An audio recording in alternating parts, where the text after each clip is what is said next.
الحمدلله و الصلاة و السلام علی رسول الله. اما بعد، آیا لعنت کردن کافران، مشرکان یا که انسانهای گناهگار، معاصی که به معاصی گناه کبیره مشغولن جایز است یا نیست؟ بارک الله فیکم. البته در اصل لعنت جایز نیست. اصل لعنت ممنوع هست مگرم به همون کسایی که دلیل وارد شده است. البته در مسئله لعنت سه مذهب وجود دارد.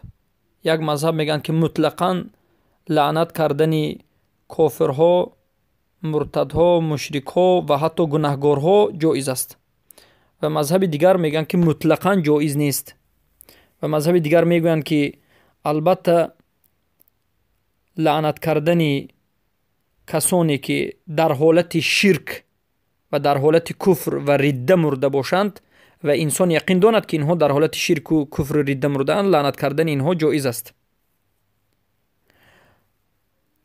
اما لعنت کردن انسانهای مسلمانی که به گناه کبیره دست دادند جایز نیست. لعنت عموم جایز است اما خصوص جایز نیست. پس میگوییم هر کسی که در حالت شرک، کفر، ردت باشد این را لعنت کردن جایز است و درست است. اما در مسائل گناه، ذنب، گناه کبیره انجام دادن کسی به مانند نوشیدن خمر یا که زنا کردن، در این مسئله ها لعنت کردن یک عین خاص، یک شخص معین درست نیست، بلکه عموم لعنت میکنیم. میگیم رسول اکرم صلی الله علیه وسلم بیان نمودند که شرابخوران لعنت کرده شدند. لعنت الله بر شراب نوشندگان باد. لعنت الله به کمک کنندگان اهل بدعت باد. لعنت الله به مثلا قاشچینان باد و غیر ذلك. یعنی اون حدیث هایی که آمده است لعنت، اما لعنت عینی در این مسائل کرده نمیشد عیناً. بارک الله فیکم.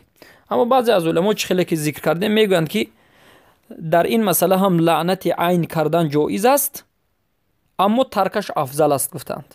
لیکن قول راجح والله اعلم این است که در مسائل گناه عموم لعنت کرده می شود اما عیناً به عین هر یک کس لعنت کرده نمی شود. اما اگر دانسته شد که کسی در حالت شرک و کفر و ردت مرد، لعنت کردنش عیناً جایز است. بارک الله فیکم.